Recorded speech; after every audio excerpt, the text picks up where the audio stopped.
بسم اللہ الرحمن الرحیم۔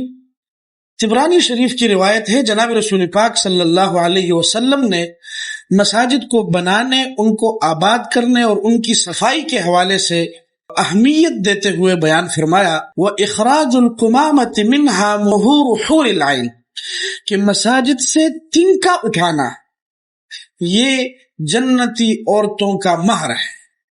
اسی طرح سنن ابن ماجہ کی ایک روایت ہے جس میں جناب رسول پاک صلی اللہ علیہ وسلم نے ارشاد فرمایا کہ جو شخص بھی مسجد سے تکلیف دہ چیز کو اٹھائے گا تو اللہ تعالیٰ اس کے لیے جنت میں گھر بنا دے گا۔ اس لیے الحمدللہ ہماری روٹین میں ہے، ہم دن میں 5 دفعہ مسجد جاتے ہیں نماز پڑھنے۔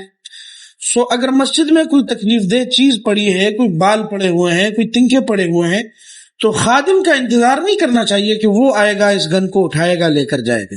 میں سے ہر بندہ کر سکتا ہے، اور یہ بہت بڑی فضیلت کی بات ہے، احادیث میں اس کی فضیلت بیان ہوئی ہے۔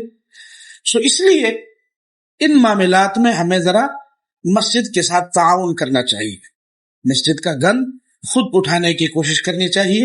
کبھی کبھی مؤذن صاحب اور خادم صاحب کی اجازت سے اذان بھی خود دینے کی کوشش کرنی چاہیے۔